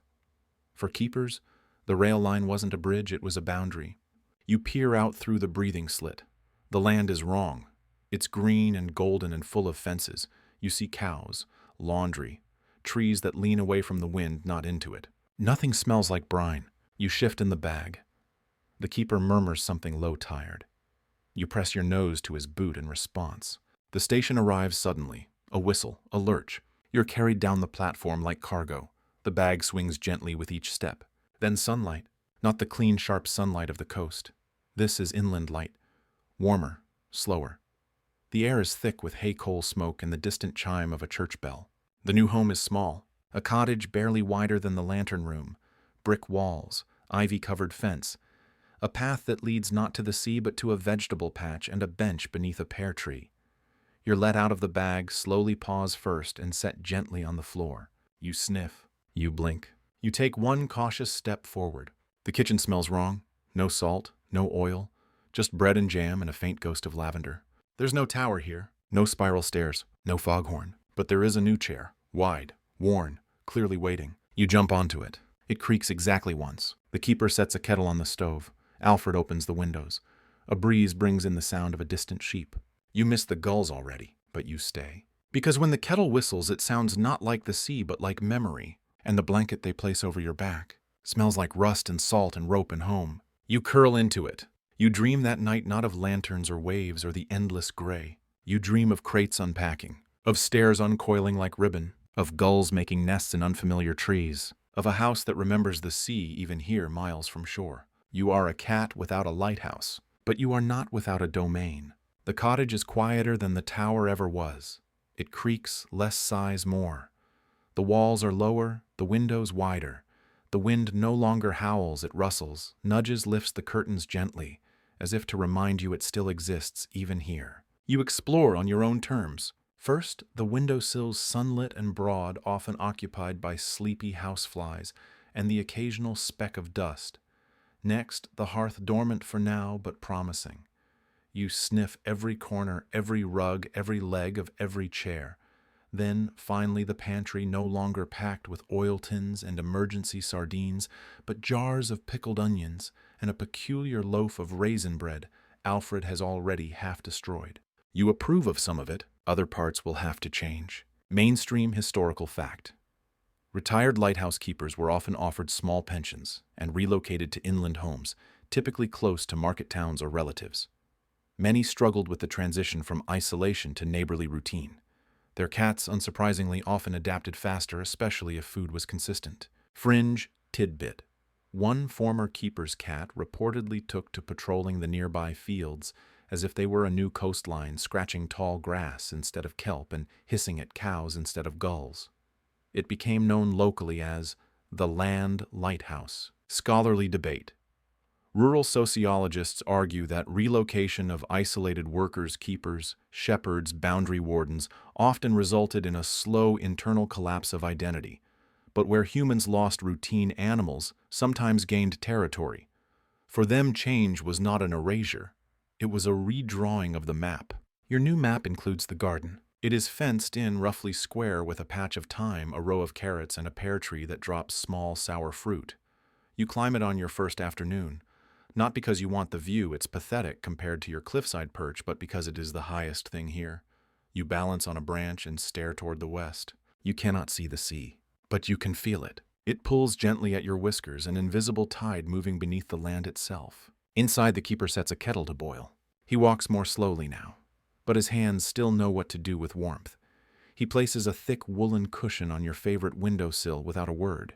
You leap onto it at once, make a show of ignoring him, then curl into the corner and begin to purr. Alfred brings home a parcel from the village. It contains a newspaper, a tin of boiled sweets, and a small painting done by a local child of a lighthouse with a black cat perched on top. The perspective is wrong. The cat has 6 legs. He hangs it above the fireplace. Close enough, he mutters. That night you chase a moth across the kitchen until it disappears into the cupboard. You sit in front of the door for hours waiting. It never returns. But that's all right. You are patient. Later, the 3 of you gather by the unlit hearth. No storms, no watch, just warmth. The keeper closes his eyes as Alfred reads aloud from a paperback novel involving pirates and confusingly a talking octopus. You stretch out across their feet like a fuzzy rug and yawn into sleep. And in your dreams, the tower still turns. The light still sweeps across the ocean. But you are not trapped inside it. You are free to visit whenever you wish, leaping from dream to memory, from chimney smoke to crashing wave. You carry the lighthouse with you now, and wherever you sit, that's where the light begins.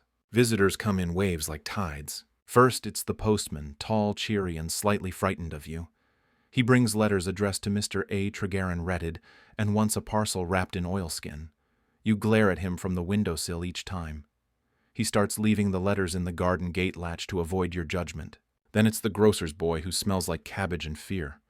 You chase him halfway down the path after he drops a bag of flour. He never comes closer than the gate again. Soon the cottage becomes a curious point on local maps. The lighthouse man, they whisper in the market. The one with the cat who stares straight into your soul. You do, and you will continue to. Mainstream historical fact, retired lighthouse keepers were often treated with a mix of awe and amusement by nearby townsfolk. They were seen as relics of an older world, men who had spoken to storms, who'd been alone with God and gulls and lived to tell about it. Fringe tidbit. One Edwardian cat, owned by a retired keeper, was painted into no fewer than 3 village murals, always seated, never moving, as though too noble for paintbrushes. The artist claimed the cat refused to blink unless bribed with herring. Scholarly debate. Cultural historians debate how much of the lighthouse keeper's mystique came from actual behavior versus community projection. Some suggest the presence of an aloof animal companion only enhanced the aura of mystery, turning solitary men into legends. In your case, the legend grows faster than the garden weeds. People begin showing up uninvited. They bring gifts, scones, jars of pickles. One man arrives with an entire mackerel pie, which you find deeply suspicious and refuse to touch. A young woman sketches the house from across the lane. You sit in the window the whole time. When she finishes, she mouths, "Thank you." You do not wave. Alfred sets up a table on weekends to sell things: jars of jam, carved bits of driftwood, sometimes old signal flags folded into tidy squares. One morning he adds a small placard. Lighthouse cat may be visible, do not tap the glass. You nap through most of it, but sometimes you watch. The villagers point and whisper. Some try to lure you with noises. You ignore them unless they smell of fish. One child attempts to pet you. You swat gently. They squeal and run. You are not a pet. You are a presence. Inside the cottage, life slows into a new rhythm. The keeper rises early to tend the garden, often with Alfred's begrudging help. You accompany them halfway, then return to the windowsill. Watching is your labor now. Your stare is your lighthouse beam. Visitors ask questions, always the same. Did you ever see a wreck? What was the worst storm? Did the cat really live up there with you? The keeper never answers directly. He just smiles into his tea. Alfred has invented 6 different stories, each more ridiculous than the last, involving smugglers, sea serpents, and once a ghost that only appeared during the harvest moon. But you just blink. Let them wonder. Let them turn you into whatever they need: a guardian, a ghost, a symbol of old sea dogs and oil lamps and nights where death brushed too close, but was always turned away by the light. You curl on your chair as the last visitor of the day leaves. Alfred counts coins. The keeper brews a second pot of tea. Outside, the sun sets behind a row of elms, not cliffs. No gulls cry. Still, you feel the call. And later that night, as the stars emerge like flecks of salt and ink, you climb the bookshelf and sit beneath the child's painting, the one with the 6-legged cat. You look out the window, and in your mind the tower still stands, not as a building but as a memory you carry in your bones. You are not waiting for fame. But if they must speak of you, let them say this: she never chased affection. She watched, and the world blinked first. It's the barometer boy, only now he's a man. You spot him from the garden wall, his stride a little hesitant, as if unsure he's in the right place. He carries a small tin of sardines in one hand, and a bouquet of something modest: wildflowers, not store-bought. He pauses at the gate, breathes in, and lets it out slow. Alfred answers the knock. "Hello," the man says, smiling. "I was stationed here years ago, apprentice to Tregarin." Alfred blinks. "You mean you're Alfie?" The man laughs, surprised by the name, not offended. "Haven't heard that in a while." You watch from the windowsill. He's broader now, with sun-creased skin and a quiet calm. He carries himself like someone who's spoken to the sea and wasn't shouted down. The sardines, still unopened, hang from his fingers like an offering. Mainstream historical fact. Former lighthouse apprentices were sometimes called upon later in life for inspections or temporary postings. Many maintained quiet relationships with their former mentors, returning in retirement to share memories or to ask for closure. Fringe tidbit. One keeper's cat reportedly recognized a long-absent apprentice after 8 years away, and immediately resumed napping on his boots as if nothing had changed. The cat, it's said, was indifferent to humans but devoted to patterns. Scholarly debate. Animal cognition experts still argue whether cats remember people the way humans do, or if they simply reassociate smells, voices, and routines. Either way, anecdotal reports of reunion reactions like purring headbutting or pointed ignoring abound. You leap down as the man steps inside. He stops, kneels. You stare at each other. Then he sets the sardines gently on the floor, opens the tin without speaking, and slides one fish toward you across the tile. It smells right. You eat slowly, deliberately. Then as he rises, you circle behind his legs and flick your tail against his calf once. Recognition granted. Inside, the cottage rearranges itself to accommodate the visitor. The extra chair is pulled out. The kettle goes on. Alfred finds a second mug and dusts it off like it's a sacred relic. They talk long into the afternoon. About the lantern. About the time Alfred locked himself out of the lens room. About you. She used to sleep on the maps, the man says. Refused to move unless we bribe her with toast crumbs. She still does, Alfred replies. You move to the hearth stretch and nap with one ear tilted toward their voices. The keeper enters late, having returned from the butcher's. He pauses at the sight of his former apprentice, eyes narrowing for a moment. Then he nods slow but sure and sets down his bundle. About time, he says. Dinner is quiet or warm. You are fed from the table with minimal resistance. Afterward, the man walks out to the garden alone. You follow silently. He sits beneath the pear tree. Place is smaller than I remembered, he murmurs. You leap into his lap. He stiffens just slightly, then exhales and begins scratching behind your ears. I used to be afraid of you, he says. You purr. He leans back and looks to the west. I still dream about the lantern sometimes, the sound it made when the gear caught. That click. You remember it too. He stays until the sky turns purple. Then he stands, dusts off his trousers, and looks down at you. Same eyes, he says, still watching. He leaves the flowers on the table. You don't sleep that night. You sit in the windowsill and look at the stars. They flicker like distant ships calling for help. You blink slowly. You remember everyone. The wind off the coast is different than the wind in the village. Here it plays with laundry lines. There it could strip paint from stone. But today, just once, it carries salt again, sharp and faint, like the whisper of a memory. You stir from your cushion beside the stove, stretch luxuriously, and hop down. It's time. You don't tell anyone, you just begin walking. Alfred is bent over the carrot bed. The keeper is asleep in the chair with his mug balanced on his belly. You pad past both of them without fanfare through the gate, down the worn dirt path that no one else uses anymore. The cliffs aren't far, just over the rise beyond the stone wall that marks the village's edge. You know the way, even though the world has changed hedgerows, trimmed signposts, added fences where there used to be brambles. But the path under your paws is the same. You walked it once in a bag. You return now under your own power. It takes longer than it used to. You stop twice to rest, once to swat at a butterfly. Mainstream, historical fact. In retirement, many lighthouse keepers returned to their old posts for brief visits. Some took walks to the old cliffs or signal towers where they had once stood watch. Trinity House rarely objected. They understood that part of the soul remained tethered to those places. Fringe tidbit. One elderly cat, reportedly from a lighthouse in Pembrokeshire, made a 3-mile journey back to the sea once a year, always on the same week in April. Locals began leaving sardines for her at the gatepost. Scholarly debate. Animal behaviorists disagree on whether cats navigate by smell memory or magnetism. Some believe it's a mix. Others suggest certain cats simply know where they're needed most, even if no one else understands why. You reach the cliff in the late afternoon. The lighthouse is still there, smaller now, shuttered. The lens no longer spins. The shutters are bolted. Moss coats the lower stones like green lace. A sign near the gate reads, "Decommissioned danger unstable." But it's still your tower. You sit. You stare. And for the first time in many moons, you breathe in the sea like it's the first breath you ever took. Below, the waves still chew the rocks. The wind still sings in the gull's wings. Everything and nothing has changed.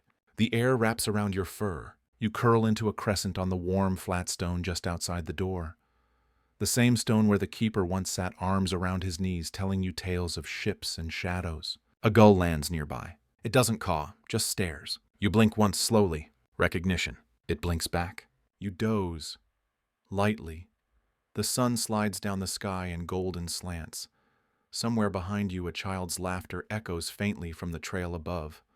Farther still, the village bell rings the hour. You stay until dusk. Then you rise. The journey back is slower. Alfred is waiting at the fence holding a bit of dried fish like a peace offering.